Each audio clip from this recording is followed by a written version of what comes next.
Welcome to WhoDooTV, everybody. Today is February 19th, and we are talking about a new comic book that is coming out soon. Let's get some introductions on the way. My name is Hoosier. It is good to be here. Good to see you guys. And I got one of my old buddies on there. Moose, say what's up. Hey, what's up, guys? Glad to be here, and I'm glad you're here. And introduce our guest for us, man. Oh, man. This goes back a little ways. This comic book is one of the first comic books I ever got to do a review on when I was writing. Spencer and Locke. Absolutely love it. I've got, and I'm going to butcher your last name, Pepose. David Pepose. Pepose. God. It's a choose your own adventure. Don't even worry about it. I got David. I've got George. I've got both of them here. They've got their second book coming out, another Spencer and Locke. And man, oh man, I'll tell you something right now. I read that when we ran into each other at Rose City. Read it just like I said I would.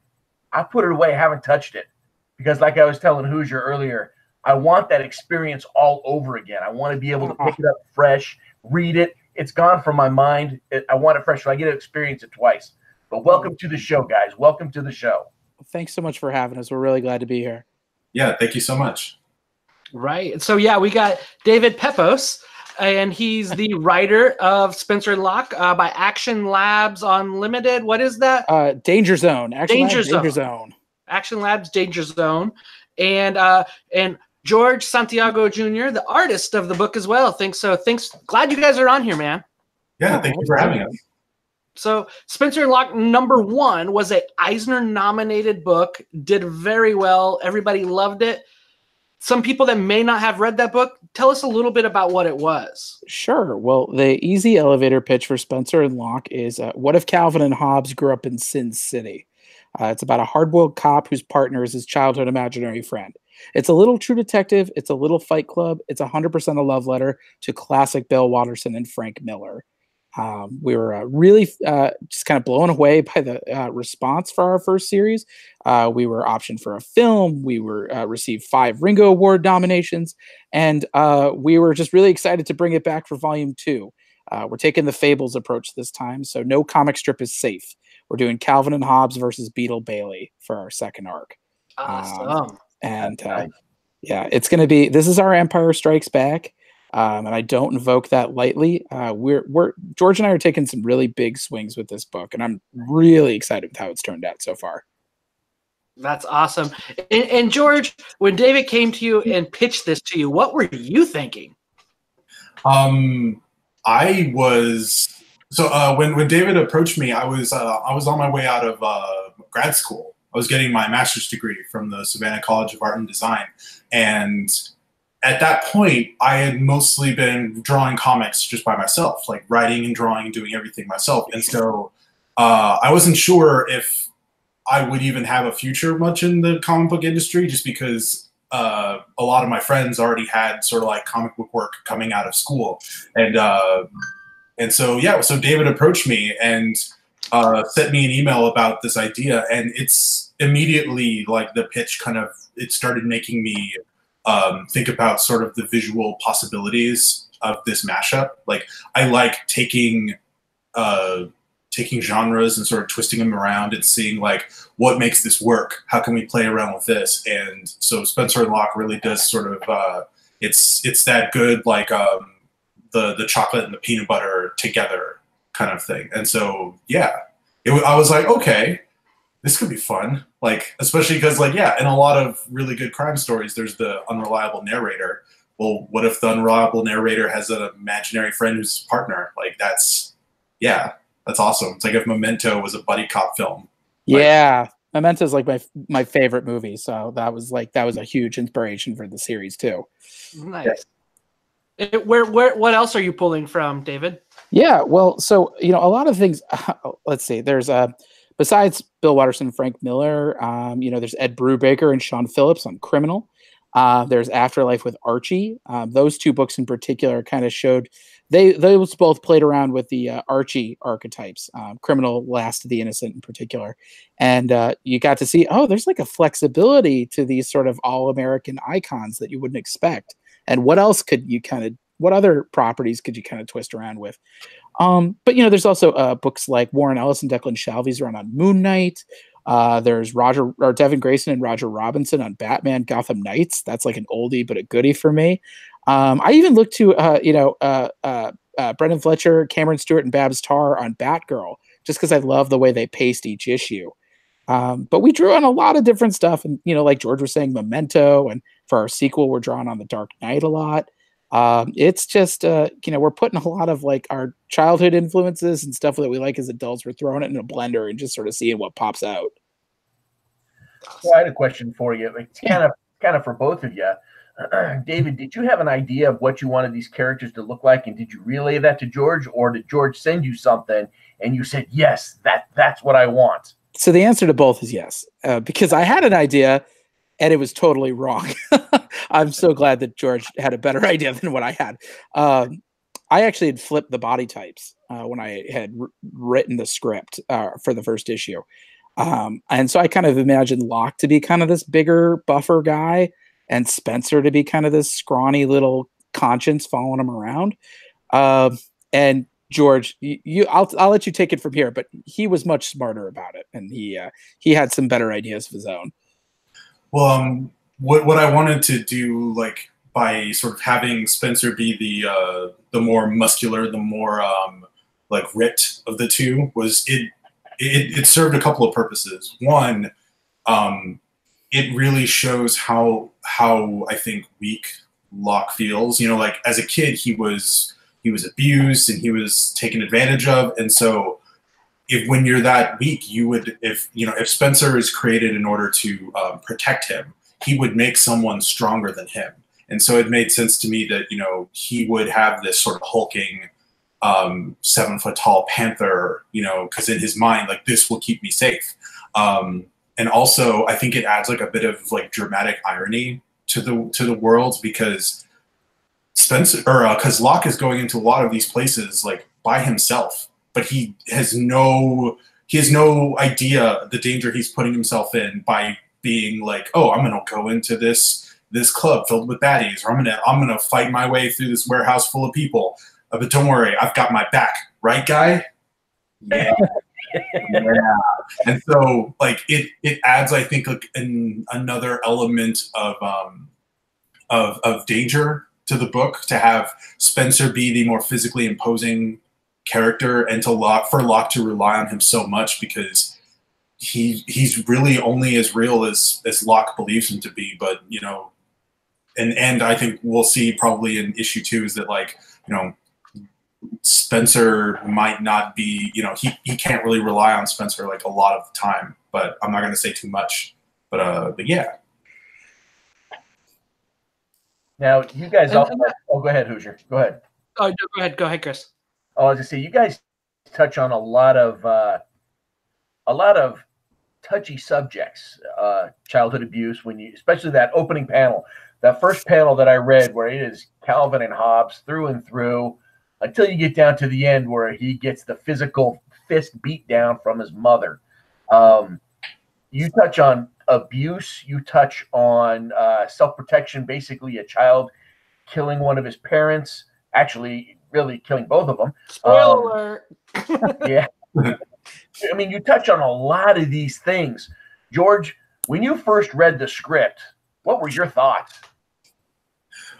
Well, my immediate thought was, how can we portray this in a way that doesn't feel exploitative? And like talking with David, like we made sure that that we didn't want any of this stuff to feel like shock value for the sake of like titillation. I think there's a lot of books and a lot of writers and a lot of comics in general, that they take this dark subject matter and then they approach it as like oh, isn't this edgy? This person, like, this happened to them. And we didn't want to contribute to that kind of that ugly part of like of what I said, like storytelling legacy.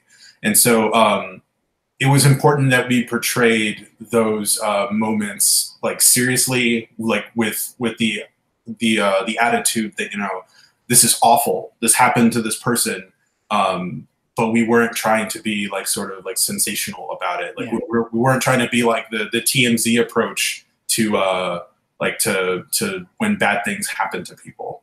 Yeah, I think that we didn't really want to linger on a lot of stuff. You can read a lot of what we did in the first volume, and we do this in the second as well. Is a lot of it is implied, or a lot of it is we see something very briefly and then we cut away very quickly. I think there's something to be said about not overstaying your welcome for these kind of like awful moments. And just like George was saying, we're not trying to romanticize abuse. We're not trying to make it titillating or funny or sexy or anything like that. It's horrible, and I think being able to see Spencer and Locke as kids going through that, I think that makes them a little easier to engage with. I think it makes them more endearing because, if you know somebody's entire story, it's hard to hate them. Even if Locke as an adult might have his rough edges and his vicious streak, we know why he's like that. And I think that makes him a very sympathetic and kind of an endearing character. Yeah, I would agree with that 100%. I get that. Yeah. I think also just real quick, I think that our approach, I think that's what I think helps make Locke such a important character to our fans, is because people have seen like he's gone through some terrible stuff, but he's always trying to do the right thing, no matter what. He has like that element of as far as like superheroes go, I think Spider-Man, Spider-Man's origin it begins with tragedy. His uncle is killed because of his inaction, but because of that, Spider-Man continues to move forward and try to do the right thing, even though most of the time the odds are against him, the people are against him, but he does the right thing. And I think that, that we're able to not so much get away, but I think that having all of these horrible things that happen to Locke, the fact that he is still trying to be a good person and trying to do the right thing for the people around him, but also like, the city that he's decided to protect. I think that speaks a lot to his character. And I think that ultimately sort of helps us, confront these sort of darker themes, because our character has gone through this, but he's not turned into an awful person, or at least he's trying not to be. That's great. And then I guess part of it is like a new reader coming on. Is this new story too? Is it going to be self-contained? Do you need to read one to get into it? Well, it's one of those things.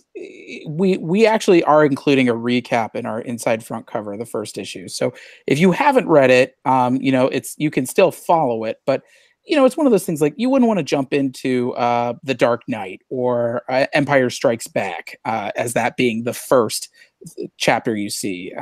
We try to keep the story self-contained, but we are building upon themes that we established in the first book.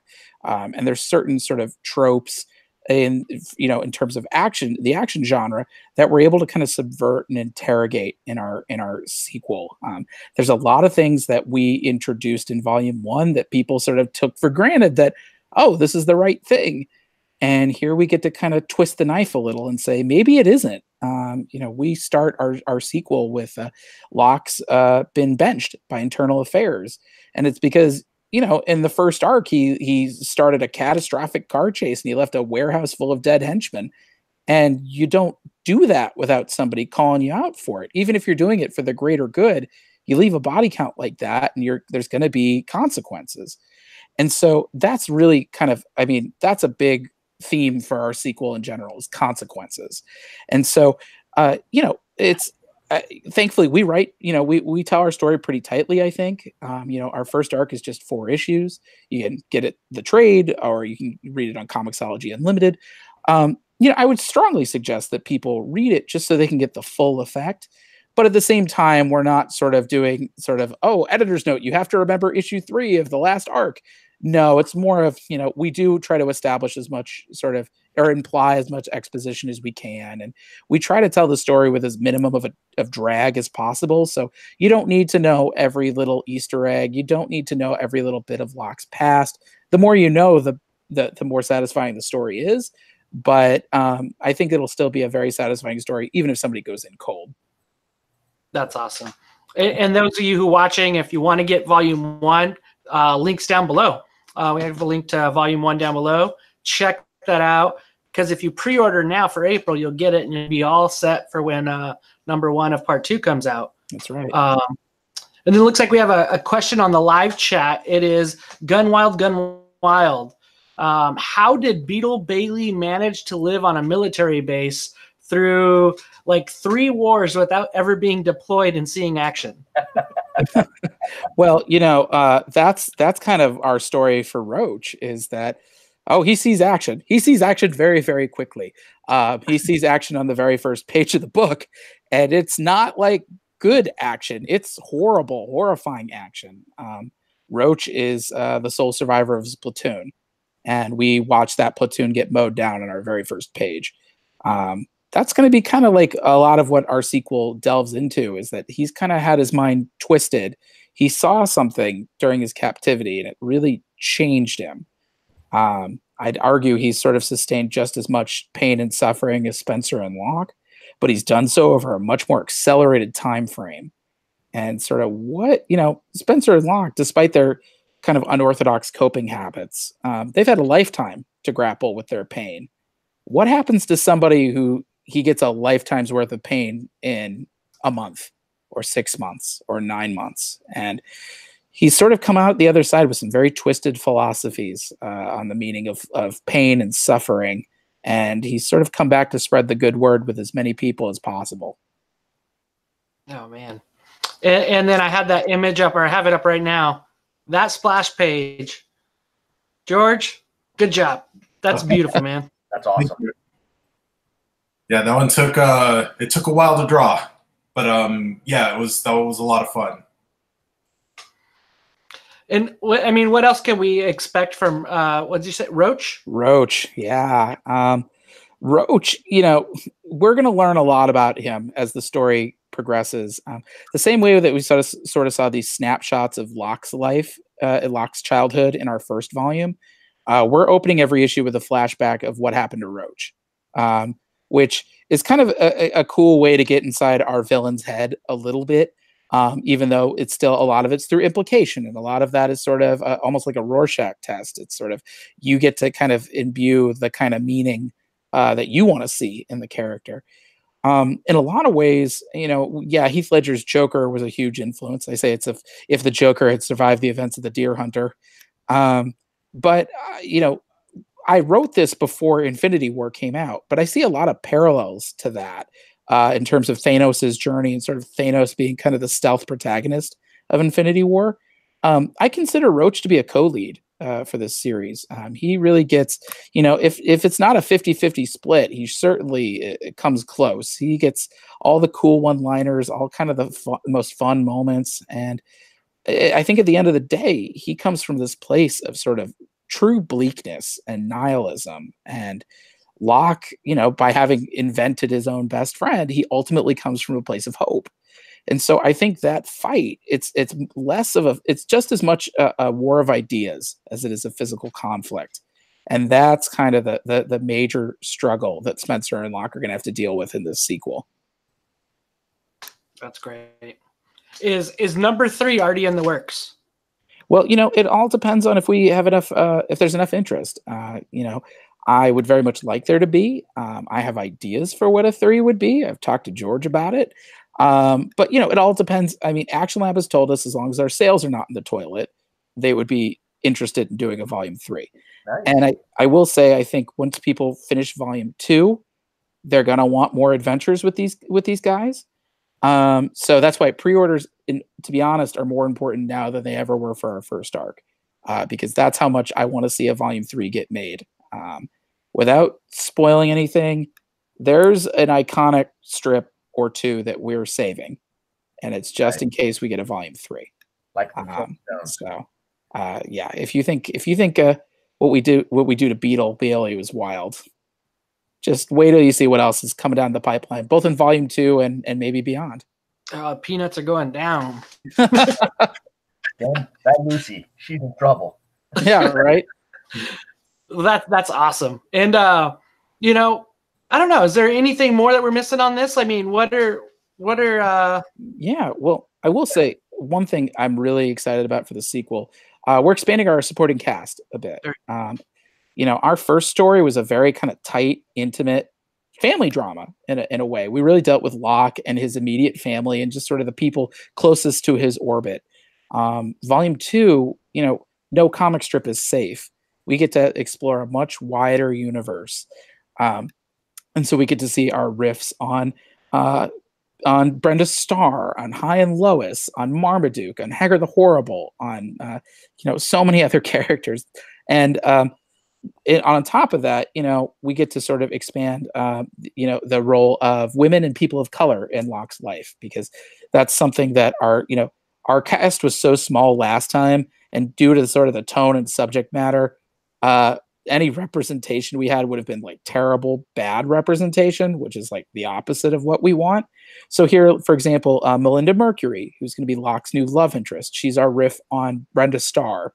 And she's a woman of color who's sort of a hard-hitting reporter. And you might think, why would a cop and a reporter be in a relationship? That sounds like a terrible lapse of judgment. And it's because Melinda is drawn to broken people, and Locke is sort of incapable of making good decisions about himself. But I see them as sort of parallel detectives in a way. They're using the same skill sets, but sort of taking different angles to figure out, what's the deal with this guy Roach, and what's his mission, and sort of why is he doing this. We'll also see an expanded role for Locke's daughter Hero. She was kind of the character I was most nervous about last time. I didn't know if people would think, she was tacked on, or if they'd be like, how dare you give your Calvin analog a child? But I was really excited to see how many people who really liked her and really took to her. And so she's getting a really expanded role in our sequel. She and Locke are kind of each other's biggest fans. They both kind of push each other to be bigger and better than they might ordinarily be without each other.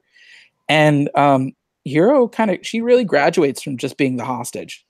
She's got sort of her own agency and direction with the plot. And she might be one of my favorite characters in this script. She actually squeaks ahead of Locke for me. And she's got a subplot that I think a lot of fans are really going to enjoy. Yeah, I know I liked her a lot. Of course, there's some touching moments that I'll try not to spoil in that first book that just grabbed my heart and gasped, and it was. She's the heart of the book, I think, in a lot of ways, and we've got plans for her. We got big plans for her. She's my favorite character to draw. Like in all, I like Spencer and Locke are fun, but like with Hero, her expression and like the way she sees the world, like I feel, I don't know, like she's like that character in any story where you're reading it or you're watching it and you're like, nothing bad better happen to this person. Like, yeah. And so there's an issue in our next arc where she sort of is, she's got like a big role, and I think that was probably my favorite one to draw. And I hope nothing happens to her. Yeah, let's not let that happen. Yep. And Dave, your sound went off again. And then, so I'm going to pull up some of these pictures of some of these art of some of these panels that I got here. And yeah, George, let impressive. Me I noticed, that first big splash from the first book where they find the, spoiler alert here, where they find the dead body. I noticed some graffiti, and it's something on my first two read-throughs I didn't see. But then, of course, after I saw that, I went through specifically to find a bunch of little hidden things, and I found a bunch of great little hidden things. Tell me you did more of that stuff, because, going back and reading it again, just for, to refamiliarize myself with the entire story, finding these little tidbits was like reading a story all over again. It was really cool. Tell me you got some small subliminal stuff in there. I do.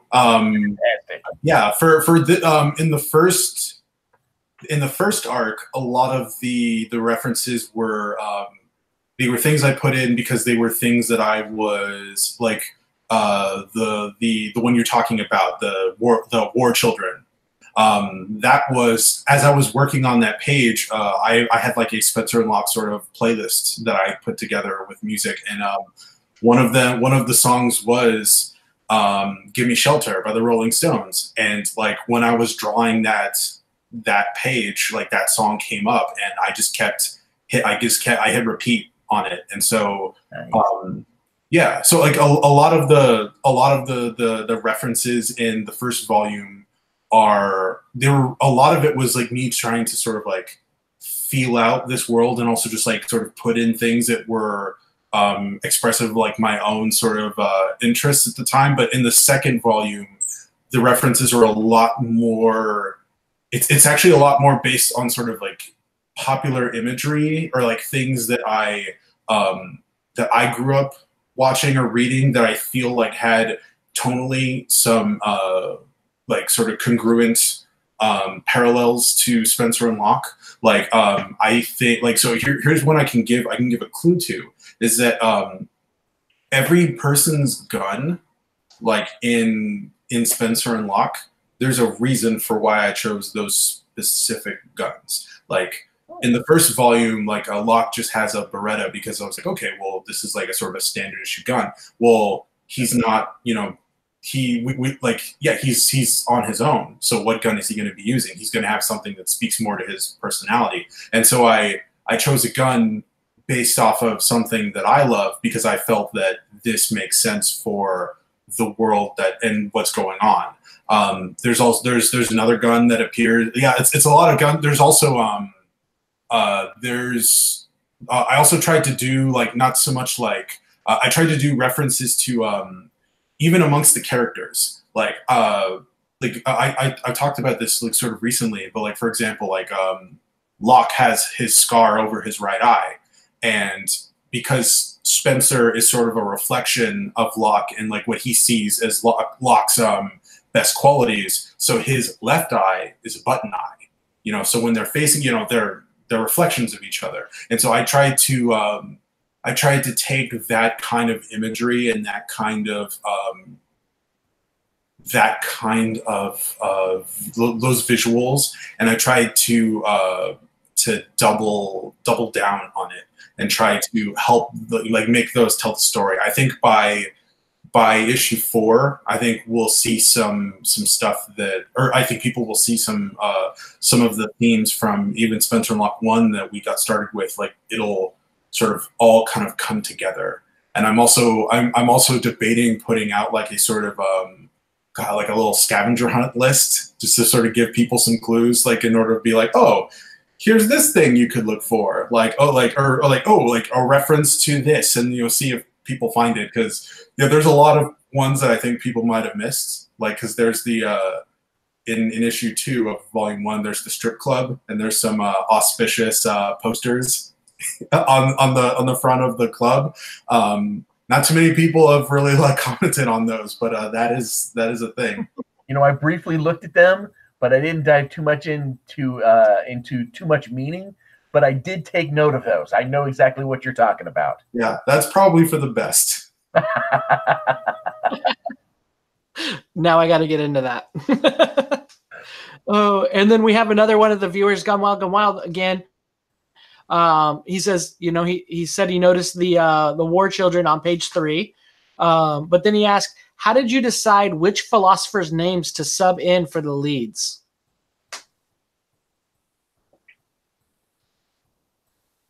Oh man, David, your sound's off again. Hear me now? There we go. There we go. Okay. All right. No more headphones. So I guess I could give you the fake answer or the real answer. the fake answer being, well, you know, Herbert Spencer was the guy who invented the phrase "survival of the fittest," and John Locke was talking about sort of the blank slate and experiences, you know, informing the creation of yourself. Or I could just say that I was just looking up names that sounded good together. You decide. But you know, that was really the case of like, you know, you just kind of fall backwards into something that's really cool. I didn't realize at the time that Spencer and Locke are two philosophers that debate teams reference a lot. I've had a lot of fans tell me about that. And what's funny is when we announced the book at New York Comic Con 2 years ago, there's a line in her first issue of Spencer saying the phrase "survival of the fittest," and somebody at a panel asked me, they had read the issue, and they said, "Oh, did you name Spencer that because the guy that's Herbert Spencer invented that phrase, survival of the fittest?" And I was like, "Yeah, definitely. That's how I meant to do it." You know, I wanted something that sounded a little cuddlier as far as Spencer was concerned, and then something very hard and kind of, very staccato for Locke, just something that really seemed to show kind of how hard-boiled he is. And I named a lot of the characters in the book after philosophers, Augustus, his father being one, and then Hero was also named after a philosopher, I believe Roman antiquity or Greek antiquity. But at the time, I had thought that was a woman. It was not a woman. But I kind of like to have the name, again, it's sort of a happy accident because I really do think that Hero represents Locke's redemption in so many ways, and sort of she's what could have been. And so there's a vested interest in Spencer and Locke to protect her, just sort of avenge their own past. So she's very much a hero to him, I think. And so I think that the name, it really sticks out, but I think it worked in a really cool way. That's awesome. That's a good question. Thanks for asking that question online. And yeah, just all together, April pre-order now, get number 2. So it's coming out, man. And this has got to be exciting for you guys. What's going to be on your guys' schedule to kind of promote this outside of coming on this lovely show? Oh boy. Well, we've been doing tons of interviews. We've got, we've been calling up stores. We've been doing conventions. I just got out of Long Beach Comic Expo this past weekend, and yeah, every second that I'm not doing publicity, I'll be calling retailers. And but it's been a wonderful labor of love. We're really excited, and like I said, pre-orders are more important than anything right now. So call your local comic shop. You can give them the code FEB 191309 for George's main cover. Feb 191310 for Mon House's orange and teal variant, which is on screen now, and Feb 191311 for Joe Mulvey has an amazing American flag cover. You really can't go wrong. All three guys really kind of raised the bar to one up one another, so you can't go wrong with any of these covers. You can't go wrong with all 3 of these covers. But we're really excited with how this series has turned out, and we're taking a really big swing, and there's going to be consequences for these characters, and I think readers are really going to want to see what those consequences are. That's awesome. And then normally on Tuesday's show, we're talking about new comic books that are coming out tomorrow. Yeah. So this is just throwing this at you guys. What are you guys on your pull list? What books are you guys reading lately? Yeah, I'm really digging. I like what Brian Bendis is doing on Young Justice and Action Comics. I used to be a newspaper reporter, so I have a real soft spot for that Daily Planet soap opera. Donny Cates on Venom is wonderful. I just actually did a reread of Tom King's Mr. Miracle, which I really enjoyed. Southern Bastards is probably the highest quality book I think out in the stands right now. I really like Outer Darkness by John Layman. Anything for the Archie horror line, I'm always a huge fan of. And Self-Made over at Image. I just started reading that, and I've been really enjoying that as well. So, yeah, I'm sure I could think of a bunch of other comics, but yeah, there's a lot out there that I'm reading, and there's a lot of good stuff out there right now. Yeah. For me, I have been so busy working that I have not really been able to even visit a comic book shop in a while. You know how bad that feels. Oh yeah, this is my chosen this is what I'm gonna do for the rest of my life. And now I'm so busy that I haven't read a modern or a recent book in forever. I pick up I feel like it's easier to pick up a manga here and there, but I've been doing a lot of studying on sort of books that that have come out, and that I'm trying to sort of digest and like figure out like, okay, how can I bring these aspects into my storytelling? Like, for example, I bought some volumes of Akira from Japan and had them shipped over because I wanted to, it occurred to me that I'd never seen the books like unflipped. And so I'm studying those in order to see like, okay, how does he draw these amazing backgrounds? Like, how do they merge with the character? You know, how does this, and I used those, I had a volume of Akira Volume 3, which is the one where Neo Tokyo explodes. I had that one on my desk when I was working on Spencer and Locke, like on the second volume. I've also been in love with anything Wes Craig does. I think Wes Craig is probably like one of the like he is a comic book treasure. Like I love his it's over here. There we go. Black Hand Comics. He's the artist on Deadly Class. Like I love Deadly Class a lot. But his if you get a chance, and I don't know if he's still putting any new ones out, but he does these indie comics called Black Hand Comics. It's his sort of graphic take on like I guess like Lovecraftian kind of horror in a lot of things, and it's amazing how he can say so much with so little, and it's so graphic and it's so well told. So like when I get the chance to read a book, it's like, okay, I'm doing it for study kind of thing. And but yeah, no, I've been I need to make my way over to a comic book shop soon, because yeah, I'm starting to it's been And then I guess to get you guys both questions for both of you, what licensed product would you like to work on? If you were offered a licensed product of your choice, what would it be? What would you like to write? What would you like to draw?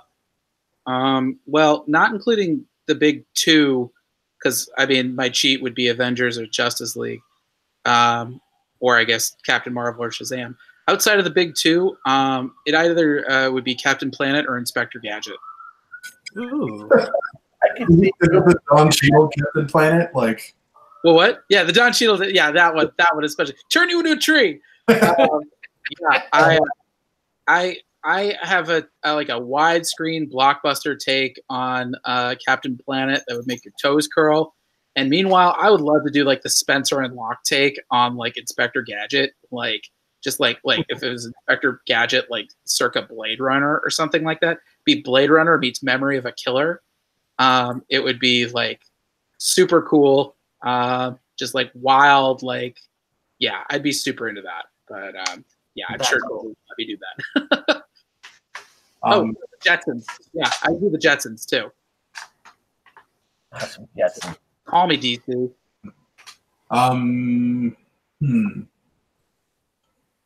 For me, I don't know. I feel like I've had ideas for like sort of because one of my professors, Chris Schweitzer, he always said, you know, like have a pitch in mind. You never know when you're going to end up in an elevator at a con with an editor, and they're going to turn to you and say, so if I let you go wild in like on this universe, like what would you do? I have an idea for like a DC series, but like it's so it would require so much that I don't think they would ever let me do it, because I want to I would need my own Earth, I feel, because I would want to do sort of like not so much like redos on Origins, but more just like looking a different take on how the Justice League would have been formed. Like I wanted to do, and it's weird because I had this idea a long time ago, and then I'm seeing a lot of these ideas being sort of being used. So I guess I could talk about. So I had an idea for Batman where it's Bruce Wayne in college. He hasn't left to do his he hasn't become Batman yet, but he's beginning the first steps of like his crime fighting career. But he's in college. He doesn't have a whole lot going, and he was going to be known as like the Black Hood, because I wanted eventually to lead down the road that the Red Hood was inspired by him, kind of thing. Yeah, and like it was going to be like, oh, you know, his psychology professor was Edward Nygma, and like, oh, this, you know, he would be meeting these people that would be his rogues gallery in college, but he had no idea that who they were and sort of taking like that kind of aspect. But that's sort of what Gotham is now. I'll throw out my DC idea that they'll never do, since we're trading stories.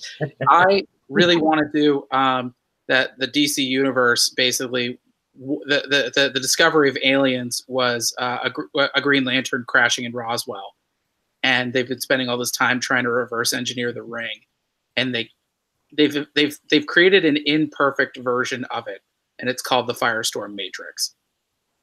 Oh, okay. And so that is sort of like the new DC Manhattan Project. Is they've got this ring, they don't know how to make it work, but they've created basically an atomic bomb to try to replicate it. And Hal Jordan happens to wind up on Area 51, and he actually activates the real ring. But Cobra has stolen the Firestorm Matrix, and poor Ronnie Raymond and Jason Rush, they try to blow up the Firestorm Matrix in a mall, and those are the two kids that tackle the guy, and so they wind up getting fused as Firestorm. I wrote, this is probably the nerdiest thing I've ever done, but before I wrote Spencer and Locke, I was not feeling a lot of the New 52, and so I actually took it upon myself to write 52 pitches if I was in charge. And so, yeah, so call me DC, maybe. Honestly, that's kind of like what, that's kind of like what my take on the DC thing would have been. I was like, oh, let's do a story where the Green Lanterns are, they get their powers, but they're like overseas in war. Because I like the idea of, because the Green Lanterns, it seems like all of them are all soldiers, given these power rings. Why wouldn't they be in the army and stuff? And what if they had terrorists abroad, or being they're also getting yellow rings. Let's take it away from just North America. Let's put them over here. And then having I wanted to do a Superboy book, but before he becomes Superman, but just have a different, different takes on sort of the beginnings of the DCU, and then I was going to have them sort of all come together after a year long sort of build up of their own individual stories into, this is when the Justice League is formed. I was even going to do a Superman thing where because I was this was back when he was alive, but I was thinking what if Lex Luthor was sort of, he was the version of and I'm blanking on his name now, and I feel bad. He was this he was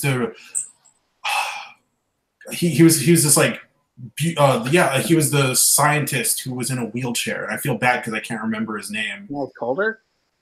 Huh? Are we talking? Yeah, there we go. Yeah. I was imagining a story where he discovered that he was getting that same sort of ALS. Yeah, and he was trying to he was going about doing some dangerous science things in order to find a cure for it. And right as he was about to, Superman steps in and he's like, "Whoa, bro," and puts a stop. Like that. And that's whoa, bro. Why Lex Luthor hates him. It's not just because, oh, you're better than me, but it's also now I'm confined to a wheelchair and you did this to me, kind of thing. Yeah, and so I was gonna have all of them sort of lead, all the stories lead together to a big Justice League event. But yeah, the only way that would work at this point is that they were like, all right, George, here you can have Earth this number, and also here's a phalanx of writers and artists that are willing to call us. Yeah, it would be fun, but I don't know if let's see, I'll see if I can think of anything besides that. But that's the most audacious one I have. I like how your mind also goes to Lex, because my Lex idea was going to be that when the Legion of Superheroes comes back in time for the first time, they've come back to visit the most influential and important hero of the 21st century, and it's Lex Luthor. Lex is, history is written by the victors, and history is written by the richest people. And so that was Lex's greatest victory, was he basically blotted Superman out of the history books. or he basically rewrote, he put in enough propaganda to make Superman look like, oh, you know, he was sort of this reckless alien, and Lex Luthor was the man with the plan, and so that's why the Legion, everything's in the shape of an L, is because they think Lex is the real hero of the story. Oh. And then they come back and they learn, never meet your heroes, because Lex has not figured out this plan yet, and so he's just an asshole. And they have to learn that, like, oh, maybe Superman's not as bad of a guy as we thought. I got tons of ideas. I got 50 more, DC. Call us. Yeah.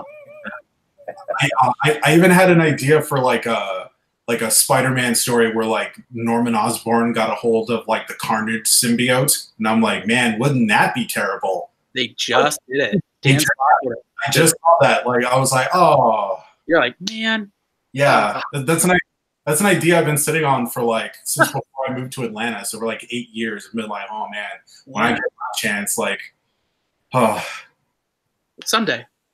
Yeah, maybe. We'll see. I know one of the projects, because I mean, Chris and I cover a lot of Valiant stuff. One of the projects that I would love to see David write is this one right here, Archer and Armstrong. Oh yeah, that would be super fun. Oh, that would be like up your alley. Your way of calling in some between history now, other than comic strips, would be pretty awesome. I like that. Well, especially because there's the time travel element. You know, Ivar Time Walker is you know, he's like a recurring guy. Yeah, I like that. Also, I've been a huge fan of the Highlander for a long time. You know, I consider Etrigan the Demon to be Highlander meets Hulk. And I think there's so much that like pain and angst. Have you noticed a theme amongst my work? Is that you know, I think you could do something really cool with like all these past lives and sort of drinking to forget and sort of the sins of the past coming to haunt you. All right, Valiant, call me. That's right. That's right. What about you, Chris? Anything that you would like to see these guys working on? Oh man. Not off the top of my, I mean, you stole the one that was kind of tickling the back of my brain with Archer and Armstrong. I think that would be a solid one. And then, I mean, I guess it comes to being Spencer and Locke, but also Q and W. Yeah. Woody. That'd be fun. Or even doing a Delinquents. Oh yeah, all four of them. That would be fun. I don't know. It's interesting because, well, you know, with his, I don't know. I could go on and throw darts, but yeah, I've had nothing necessarily come to my mind. That one was tickling my brain, what you said with Archer and Armstrong, but that's about it. Yeah. And then I think there's a big a canvas for Harbingers. For the Harbingers is a big canvas that I'm waiting for somebody to really go in and paint really well, because that's set to be a movie 2021, 2022. So right now would be the right time for somebody to get a good pitch on a X-Men type group that could be one of those ones that stays around and get some good exposure for somebody. Yeah, I will say, if I had to pick any Valiant book, and I would love to do Secret Weapons.